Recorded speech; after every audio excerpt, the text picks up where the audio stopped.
All right, folks. Hi, we are live. This is Jason Pramas from the Boston Institute for Nonprofit Journalism. And this is our first Binge live stream. We're just trying this out. This is kind of a soft launch. And we figure we're going to talk a lot about journalism on this live stream. We're going to plan to do it weekly. And we're going to focus a lot on the people that make Binge what it is. And so, we're starting off strong tonight. Obviously, my co-host, Chris Faraone, is here. Say hi to the people, Chris. Hello. And, we're ready. I mean, this is it, man. This is the big time. Well, eventually, yeah. We're excited, though. We've been working on this for a while. And our special guest tonight is Jacob Schles, who is, hello, he's a reporter for us. He's been interning for us for almost a year since we met him in Professor Gino Canella's class at Emerson College when Chris and I were speaking there last, I think it was November, Chris, or was it October? Something like that. Jacob, it's something like that, somewhere in there. Put out the Garbage Rail Kids, I think, or like the first one. Yeah. And, Jacob was right away asking questions and wanted to know what up. And then within weeks, he had, signed up to be an intern. And, we brought him in and he's been with us ever since. We now consider him one of our pros, which is what happens to our very serious interns when they start pumping out content at the level Jacob has been pumping it out, not to embarrass him, but we'll probably be doing a lot of that in this episode. And by the way, we're going to go like 20, 30, 40 minutes. We're going to chat and see where it goes. If folks are actually, are watching us on YouTube Live and want to ask a question, just stick it in chat. And, if there seems like a good point to ask questions of any of us, then I will read them out. But otherwise, we're just going to talk. So just to get things rolling, Jacob, you've been our intern for almost a year. We've hung out a bit online primarily, a little bit in person, but I don't know that much about you. I probably saw your resume at some point, but you kind of came in the back door a little bit, because you were in Gino's class, so we'd already met you. So we didn't ask you a lot of the questions that we would normally ask people. I don't even know if we saw a resume. So where are you from? What's up with Jacob? Tell us about yourself. I'm from Brooklyn, New York. I started doing journalism basically when I decided I wanted to transfer over to Emerson. I was going to Brandeis before. And, I've just been trying to dive into it as fast and hard as possible. I've been, so my dad's a photographer and a protester and instilled a lot of that hefty love of that kind of thing in me. And my mom's an educator and, same kind of stuff from that. I've been just working on policy stuff, labor stuff, recently some stuff with opioid settlement funds. Well, I think we got to know. You did some great. One of the reasons you really click around here is we love going deep. We love the history and really just not just doing the surface level reporting. So, we're in no rush here. Tell us about some of and how you got interested in some of the, the history based pieces that you started with, which really banged out two features, which frankly, I think I think could look at some awards next year. So you just tell us how you got interested in some of that and how you really are doing, history as journalism, bringing that contemporary angle. Right. Well, I think something I've noticed in a lot of contemporary journalism is a lack of analysis and context in a lot of bigger pieces. And, I was kind of wondering more about the history side of Boston. I, haven't been here too long, but I wanted to know more about it.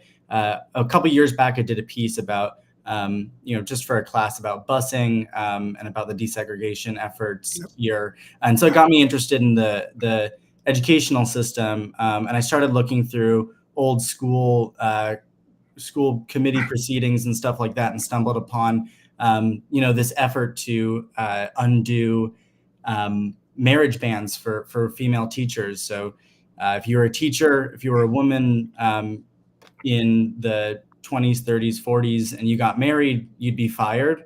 And it was a fascinating bit of history I hadn't heard much about, and I wanted to just dig into it. It's wild, by the way. It's one of those things where, like, I mean, I don't think anybody read that without saying, if they knew about it, saying, I'm glad somebody's writing about this. And if they didn't, like me, saying, what, how the heck, how could I have not known about this? It's just this unbelievable injustice that was bravely addressed. Yeah, yeah, there's the article. Yeah. And I focused on this woman, Grace Lorch, who I had started looking into because of her kind of groundbreaking efforts in Massachusetts for that for the married teacher ban issue, and found that she was actually the same woman who had helped out Elizabeth Eckford of the Little Rock Nine in the 50s, and I found that link's just so fascinating. So Unbelievable. I wrote a piece about her as well. She there's a bit about her out there, but just not enough about her work in Massachusetts, her work in the Boston Teachers Union. And yeah, I just found this history so interesting and so unspoken about. And it's interesting. I spoke with forgetting her name now, but she's Claudia Golden. She's a Harvard professor of economics, and she's kind of one of the only people that's written about the issue. I got to speak with her, and I found that there's an analysis of this issue that was missing, which was this perspective from the labor side of things, this perspective from the people who actually got the ban undone. There's been pieces and mostly academic studies written about how outside factors, how financial issues made the ban put in place and took it away. But this question was just bugging me, like, who actually got rid of the ban? Who actually fought and changed it all? And the history is just fascinating. And you did I got to say, like, you did the sourcing's fantastic. You were in touch with the family. Was it her daughter, I believe, right? Yeah, well, I wasn't in touch with her until the first piece was published. Actually, she it was pretty hard to reach her, but I found an interview she had done from years ago. And the sourcing was, I think it was just like a great testament to, there's the academic stuff, there's journalism, and there's what historians do, and really, we have no rules around here.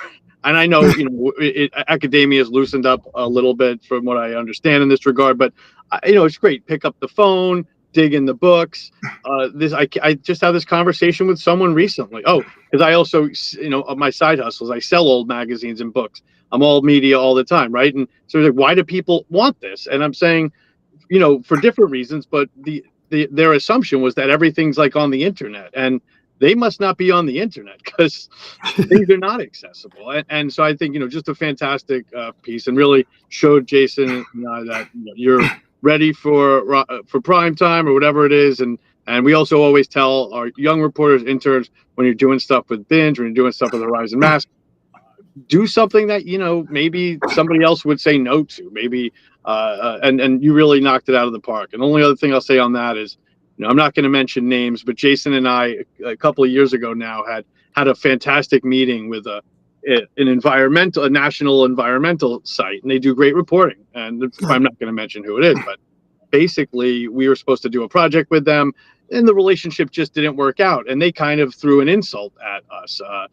We had been investigating the Merrimack Valley gas explosions, and frankly, a lot of it was 5 years out. And a lot of the documents, the studies and reports and condemnations that forced a major energy provider out of the state, but that stuff came years later, right? So we were the first to really come along and analyze a lot of that. And anyway, because we hadn't, found someone to hang in front of City Hall up in the Merrimack Valley, this potential partner had said, we do investigative reporting. You all. This is the work of a historian. And at first I was significantly insulted, and then I kind of marinated with it, talked to Jason. I said, I'm happy to be it. We do a lot of these pieces. You now have those two pieces. I got to say, they're going to be there as long as, we can pay the servers, for the next, or as long as the internet doesn't implode. those documents, no paywall, are going to be there. So I hate to turn this into a fundraising marathon. Well, you might as well get started early, But really, no, that's the truth, and that's one of the reasons. But people, don't always support us for the short term. This is a long-term investment. Whether these are documents and information and features and long-form pieces that are going to be there for a long time. So killer work, and I'm glad to have you here to talk about the big thing. Well, and I mean, it's hilarious because we joke about this, like who ends up trying to save what's left of journalism, but all of us that were iced out, by the good and the great in the largest publications and stations in the U.S. historically, where because we are extremely independent, but politically, editorially, our line is on the left, often to the left of the Democrats. Independent to the point that we're not just beholden to the Democrats or the Republicans. And that's true of many, many people as voters today as well.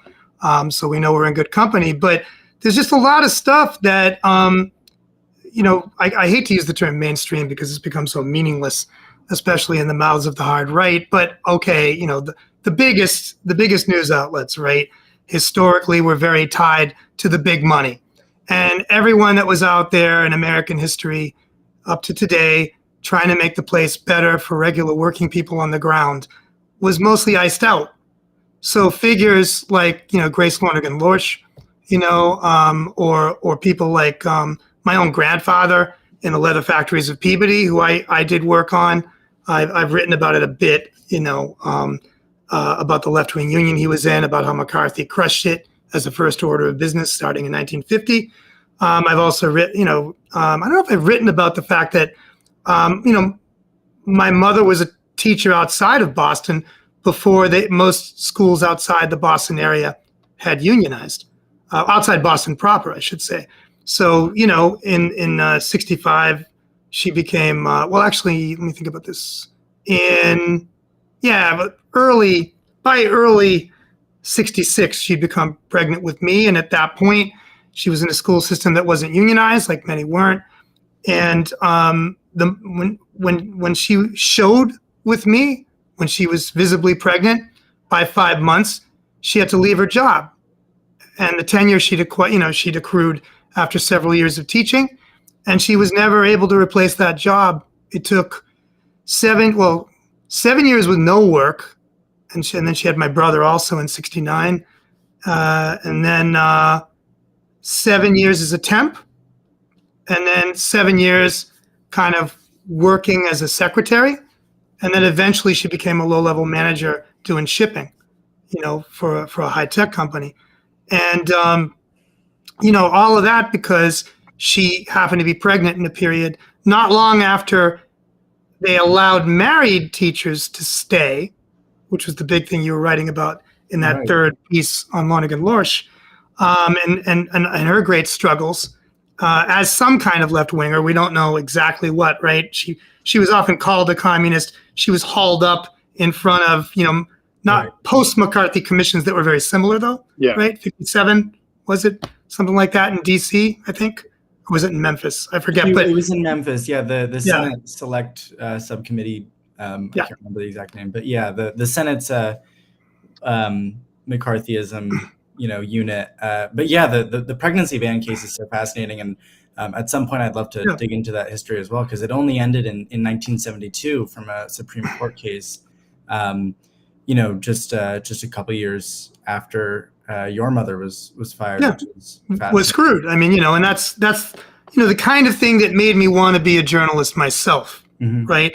If we're going to be voices of the voiceless and tribunes of the people, the stuff we're always telling our interns that we think good journalists in at least a nominal democracy are trying to be, then this is the kind of thing that should not go down the memory hole. And if we have an opportunity, even decades later, as Jacob is doing, to talk about different figures in Boston and Massachusetts history that have gotten short shrift, then we're going to do that. I mean, Chris is Mr. History. I mean, both of you are from New York City, and you know more about Boston and Massachusetts already than most natives. I'm a native, and I can assure you, if you didn't realize this already, that most natives don't know much of anything about anything that happened around it's here. always an easy one to put to sleep. I'm not a sports guy anyway. If I was, I probably still wouldn't argue with Boston sports fans. I know their stuff, but with a lot of the other stuff, I'm not here to, have a pissing contest. But if people want to start talking about history, or we'll end up having a more interesting conversation than not. With that said, the people who do recognize, or maybe you see him on a bar stool or at a coffee shop, but the people who are, who have voted in every election and who know where the bodies are buried in, greater Boston. Those it's oftentimes the same people who've been around for a while. So, but yeah, I mean, it's we talk about our place in the media, and I think, and I'm not trying. We can get there whenever, but I'm not trying to fast track us to the topic at hand. But the story that Jacob's reporting for us here regarding opioid settlements, and I'll give the whole background, but a lot of the stuff we report on is like, it's right there. People could have reported on it, but the cool kids club, the Globes of the world, there are certain things they just don't often report on. I'm not going to speak in full extremes here, but surveillance is one. I always use that as an example of something that not just the Globe, but larger news organizations are reluctant to cover. And opioids are just something that it always sounds a little obnoxiously hipster to say it in this context, but my crew and the people I've reported on, we're just way ahead of the rest on these topics. I was covering the OxyContin crisis in 2005, which some of the dates I'm seeing in your piece, Jacob, are really alarming. People could have listened, so that's why I'm happy to say it, because it's just unbelievable that people didn't listen. Same goes for, when the fentanyl crisis was around the corner, when heroin was really showing up big time. So we'll get to that, but I think I hope if you ever graduate to some some lofty news organization, that you tell them, hey, we have to at least hot link the Boston Institute for Nonprofit Journalism. We can't just pretend that the groundwork wasn't there. Right. Yeah. Well, being at Binge, I think has ruined some of the mainstream outlets for me. It just doesn't. Well, sound... you say that now, right? You meant because need money, right? Not the pay. Yeah, not the pay. But they do recruit, so Anywho, I wanted to before we started talking about the newer piece that Jacob's working on. I did. I mean, I kind of inferred this earlier, but journalism not doing very well, is it? Right? I think those of us that read us or have heard us speak, or whatever, understand that we've spent a lot of our time talking about how our industry and our sector of the industry, which is now the nonprofit sector, pretty much solely. We've also done commercial journalism, but now it's been for the last since 2023, it's been only nonprofit. We're in real trouble, and there's a bunch of reasons for this. But I mean, usually, and I mean, Jacob was spared being interviewed by me, I believe, but I usually start off by asking interns, why on earth would you want to be a journalist in an era when there's no jobs for journalists? And then I say, go, and usually they say the polar opposite. Intern candidates say the opposite of what Jacob said about analysis, right? They say, well, I'm a storyteller.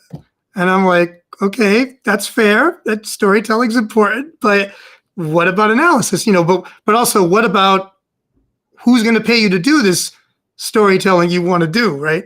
So I wanted to ask Jacob just about, what you're thinking about your prospects, about what the industry is looking like to you, what your professors are saying, possibly what your, other student colleagues are saying.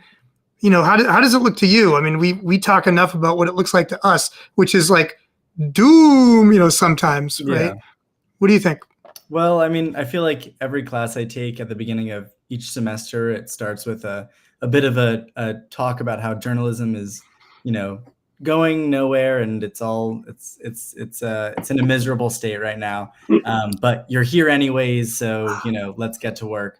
And I think my prospects. I'm graduating in December, so I don't have much more time to be figuring things out except for the rest of my life. But I'm thinking I'll just I'm not sure how common this is for a lot of my my fellow students, but I'm thinking of getting a job that pays money and then freelancing. And I think that's a pretty common perspective, because there's plenty at Emerson who do the Globe Co-op or stuff like that, and even they have trouble finding jobs after graduation, because it's just in a bad place. There's no way of putting it otherwise. But I think what you said about longevity earlier, like this stuff should be it needs to be around forever, and I think that's the kind of thing that makes me want to keep doing the work. Is I don't need a ton of people to see what I'm doing as soon as it's published, but I want that stuff to be out there, and I want people to be able to use that information, because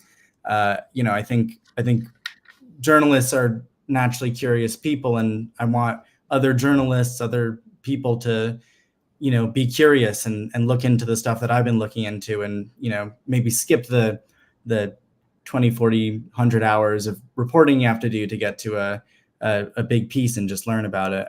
Because there's so much out there.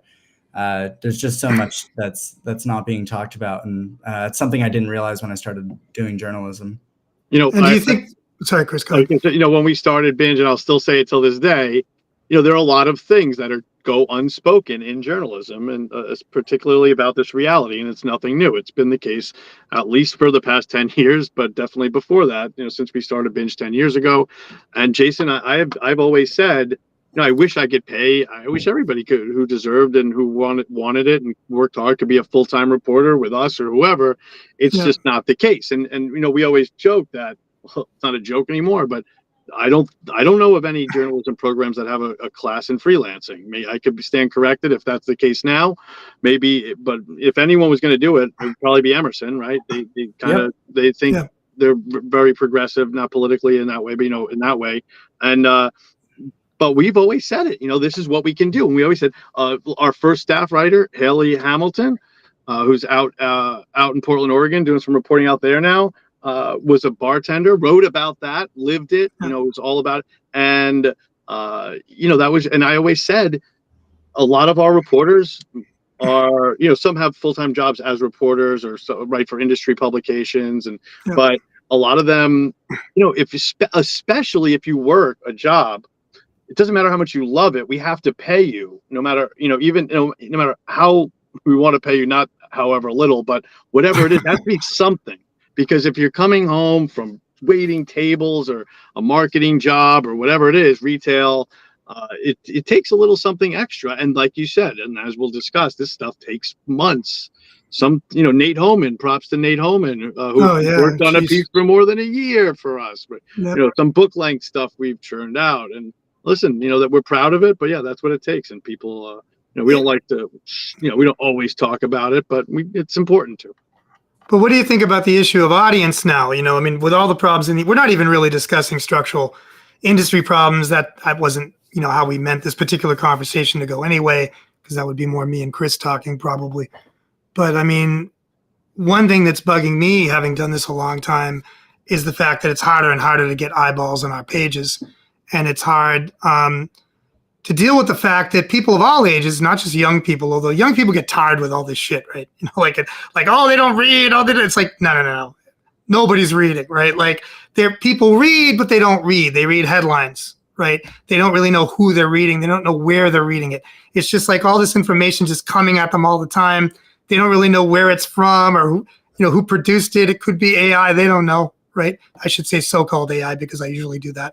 And we'll get into that some other time too. But do you think like your peers are reading articles, like even yours? Like do you worry about that yet or not?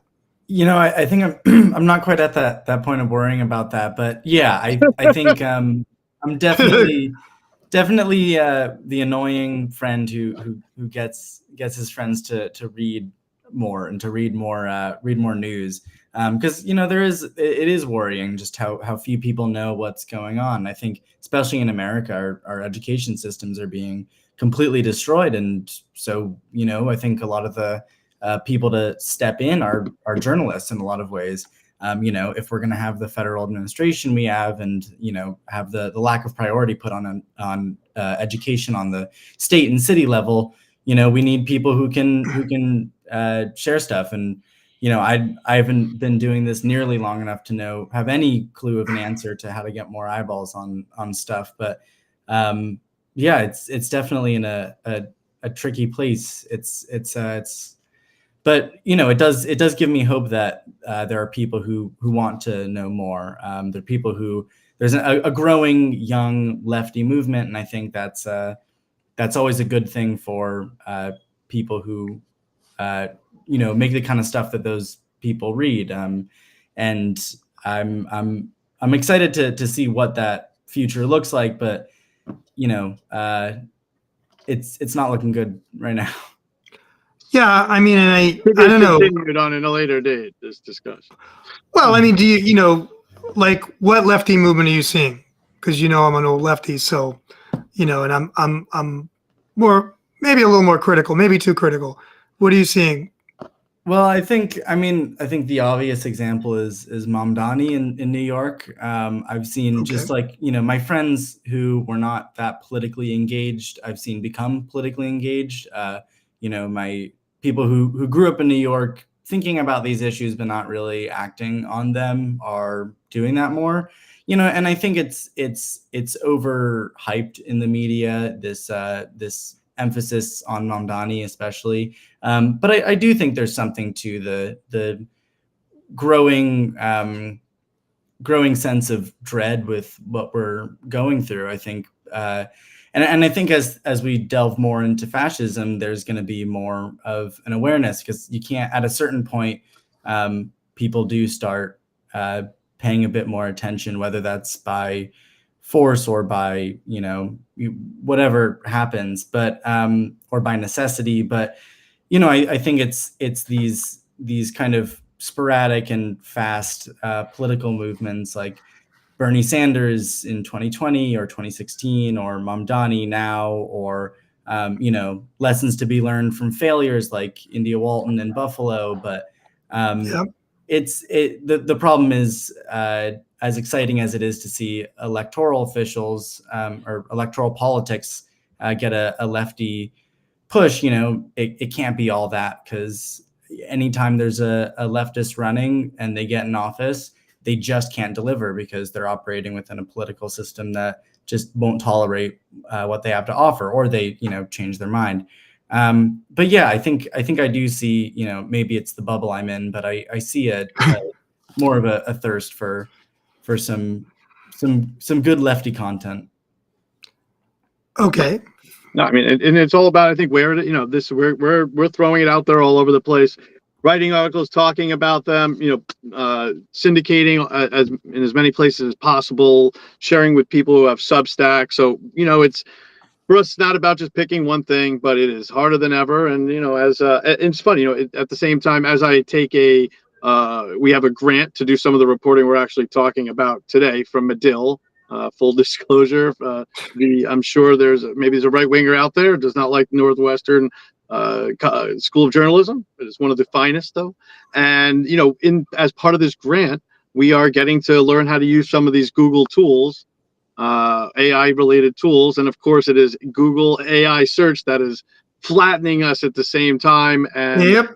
this is obviously, there's certainly an imbalance there. It's just, of course, always worth noting. So, I think that I'm glad that you see some of that. But, you're talking, of course, politics. And I think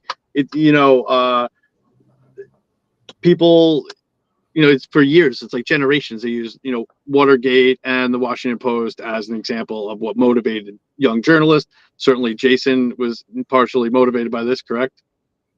Yeah. By what I thought happened with Watergate at the time, yeah, all the President's Men, all that stuff, and and also Hunter Thompson and all the other, and by Pentagon Papers and all of it.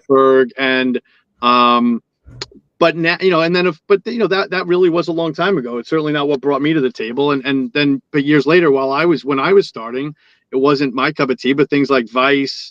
And there were just more exciting things happening, it seemed. But now, I'm kind of the optimist with this. There's always something to point to. There's a cool Substack. I say, people can really get in faster. And, listen, I think that journalism we do is great. And I know it's super professional. And we spend a lot of time and effort on it and all sorts of fact checking. So I do believe there is a different level of what we're doing than what a lot of people are doing, blogging every day. But with that said, a lot of stories break. That's not so far different from what daily newspapers did. People think of daily newspapers as that they were all mainstream publications always. Certainly just not the case, especially when we're talking about labor. We have, weekly, everything from leaflets and pamphlets to a lot of websites like Daily Kos, which I don't even know if it still exists, but there are things that were, I don't even know if the inspiring is the word, as much as people looking at it and saying, I could do that, I could be a part of that. Right. And I that meant something back then. Now I think our people, I don't know, I'm talking in a circle, but I do think about this a lot. Because I don't see I think there's this idea out there that everyone is microblogging, everyone is talking politics. People, older people think the young people are all using Instagram to mobilize. Certainly Fox News thinks that, but I just don't. Well, I just Fox don't News makes up whatever it can actually prove. But yeah, the perhaps you all have heard. Well, Jacob, have you heard of this exciting new term, creator journalism? Have you? Well, I can assume what it is, but I haven't heard of it exactly. It's become a thing in the last 5 minutes. And Chris and I read the journalism press a lot. This is not anything a normal person would read, or even a kind of pirate journalist like a pirate journalist like we are. But we do try to keep track because it does affect us what happens in our industry wherever it is. And it's this. This is the kind of thing that comes out of academia. I forget where exactly this is emanating from. Probably places like, what is the University of Missouri, whatever. Different Midwestern, like giant schools and stuff that do journalist stuff. I forget. It could also be Columbia. I've just been hearing it around all of a sudden. I think Neiman, at Harvard has mentioned this in recent dispatches. But it's this idea that kind of journalism is going to be replaced by sort of all these independent, mobile, influencer journalist hybrids, that are kind of running around out there making money as individuals and doing journalism that society needs, which to me seems like, someone's going to get an A on their thesis or whatever and get their doctorate, like pushing this kind of copium. But I don't think that anything new is being described by this thing. I do think I think what's actually being described is the destruction of journalism as we've understood it, certainly. The idea where you have these news organizations that produce news in teams and try to cover, various beats well and deeply, which is something that we can't even do enough with Binge. We're still too small. We still don't have enough staff. We don't have enough freelancers. We don't have enough money ever. We do our best. But there's, even in the beats that we're strong in, like prisons, government transparency, et cetera, housing, whatever, we do deep dives, but we don't do enough of them. We can't, right? So I fail to see how all these autonomous creator journalists, in other words, it's bloggers rebranded is the way I'm viewing it. In 2005, when I was 20 years younger, I was already in the middle of in 2004, during the presidential election that year, bloggers came on the scene and started to be grudgingly accepted by news organizations as people that might be at least journalists in training. But anyway, this is what I'm hearing, and I'm feeling like it's another way of just people that are more comfortable than they should be in academia and in foundations and elsewhere that pay attention to journalism developments and try to drive them to some extent, kind of creating this new buzz term to make up for their own failures, to really help the foundering news industry in very useful ways. I think that there's a lot to blame for, the death of journalism, but I think that what I see is a lot of young people aren't totally attracted to that kind of creator journalism. Not totally. Well, who's going to pay you, first of all, is always my question. Yeah, back to what we were saying. It takes a lot of time and work, right? Yeah, and so I think a lot of people do default to these established institutions, which can be a problem in and of itself. But I think journalism has been in the grip of private industry for a very long time, and it's about, at the end of the day, it's about what can make a lot of money. And I think what's killing a lot of independent journalism is huge tech corporations that, people don't need the journalism anymore. They just need the headline. They just need to read it off of, whatever they look up, and that does everything for Google and Meta, but it does nothing for journalists. And I think a lot of young journalists do recognize that. But I think the direction that pushes them is probably the legacy media, as opposed to the, maybe the kind of youthful avant-garde. Though I do think there's definitely a space for a lot of the, maybe it's not fully developed journalism, but there's accounts like there's this one account like Stalking the Capitol that does a lot of financial analysis. It rates senators and members of the House based off of their campaign finance contributions. And I think it's just pure information like that is really useful to have in the hands of people. It's not fully developed storytelling, but it is, real analysis of how our political institutions function. People have more access to all the information that journalists have. They have more access to that now than I think ever. It's just a matter of digging through all the crap that's online now. Props to Woke Windows and all those projects from over the years, which really do get a lot of traffic, are absolutely journalism. And these are the things that a lot of people do on their own, and then journalism organizations steal the idea and get huge grant money to do it and do an inferior job, and they don't last as long. Not always, but it's happened. Where do you have the opportunity to hang out with other young journalists? Well, I mostly see them in class. Since I transferred to Emerson, most of my social circles are kind of spread across Boston. Right. So, I get more of the perspective of the artists, the STEM kids. But, I think I hear most about journalism in classes like Gino's, where, it's really discussion based and you're just talking about the institution itself. Cindy Rodriguez is a great professor at Emerson who does a lot of that. Former binge board member, by the way. Oh, wow. I didn't know that. Oh, yeah. We get around, my friend. Yes. It's awesome. Yeah, you guys are connected to everything. But no, I wish. But, but it's the conversations are there, and I guess those do give me a bit of hope too, to hear people have the perspectives, share the perspectives that I have of just like, but that's again, the bubble at Emerson as well.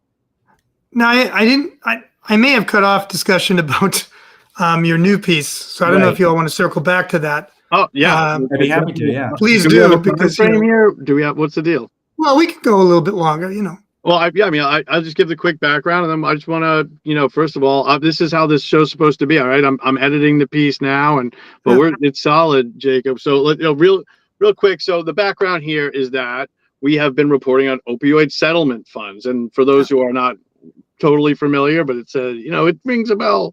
That's what it is. It's really, these are remediation funds. These are the millions and millions of dollars that opioid manufacturers, distributors, and in this case that we'll be talking about tonight, a consultant, McKinsey and Company, a huge consulting firm, their participation basically in fueling this crisis, which is resulted in unknown death. And we have many numbers, of course, but it's really, this is something that even when we calculate it, it is incalculable for those of us who have lost people. But no, that's personal. What's not is this is the institutional reporting we do. So let me give you some of the numbers that came out in the first piece. And I have to give huge props to John Gerhardson, who really spearheaded this project, is still, I may be quarterbacking it. I don't know the sport. I'm way deep on the sports analogy here, but John is doing great work here. And we have all these other stories now. And we got Jacob's one of the first reporters we brought in. But some quick background is this. Here are the numbers. Ready? These are opioid abatement settlements and funding by the numbers. This is from the first piece, which you can find on Horizon. It's called Mass Municipalities Are Sitting on Millions Meant to Mitigate the Opioid Scourge. So far, as of this reporting, actually, there's been more since, but that's so far when we reported this in June, $56.9 billion had been. That's how much all parties involved in fueling the opioid crisis had been said they were going to pay over the next many years. Okay, so that is $7.4 billion from Purdue Pharma, of course, the most notorious, right? 573 million from McKinsey, and we'll talk about McKinsey a little bit in a moment. Massachusetts is expected to get, it's actually now a little more, but about $1 billion by 2038.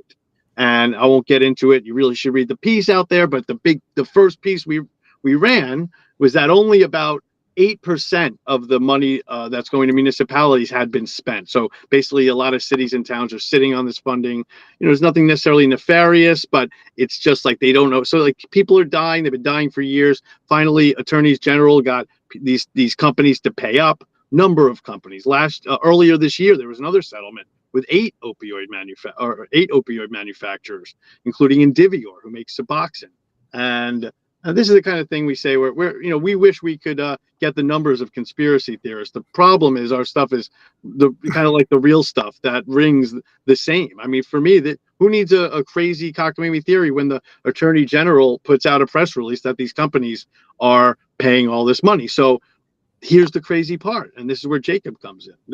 So I hit up Jacob and I said, listen, we're doing all this follow-up reporting. Again, we have this grant from Medill, and it's a data grant. So we're looking at a lot of numbers, not just the opioid settlement funding, but other stuff related to some of these companies and where this funding is going. So I said to Jacob, Jacob, this company McKinsey, which, like I said, paid 500, and they're one of the first people to pay up.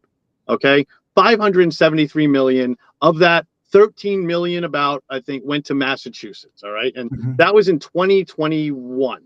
All right. So they settled claims regarding its advice to pharmaceutical companies on maximizing opioid sales. I'm gonna let Jacob tell you a little bit more about that. But what I brought to our young reporter here is sometimes this stuff is just right in front of us. And in this case, we got the 13 million. Massachusetts got this money from McKinsey, yet I happen to know from other reporting we've done, and it's just kind of there.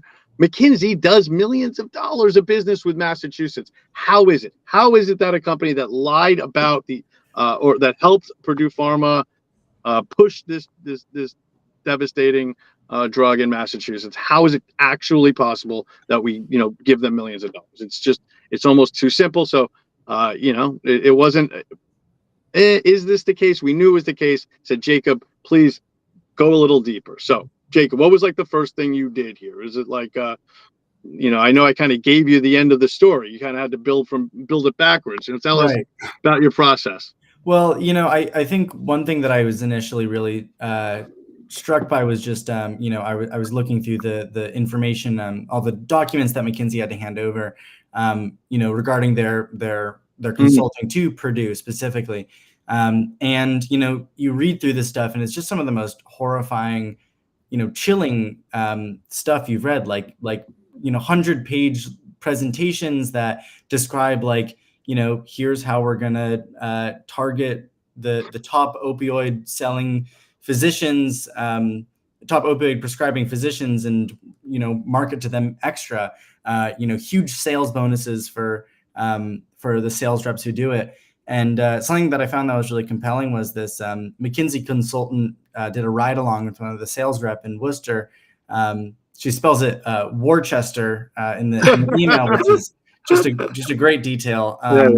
Shows you how out of touch these people are. But and it's just incredibly disturbing to see the sales rep was just really disheartened by the fact that he couldn't, sell as much as he used to be able to. And this is in 2013. Years have passed since the opioid crisis has been a massive issue, and doctors know, and McKinsey's just doing everything they can to convince them to, it's fine, opioids are fine, keep prescribing them. And I see that as a huge source of the issue with the opioid crisis. I spoke with an epidemiologist, and the consequences of misleading and lying to doctors were absolutely massive. Hundreds of thousands of people have died, 30,000 people in Massachusetts alone.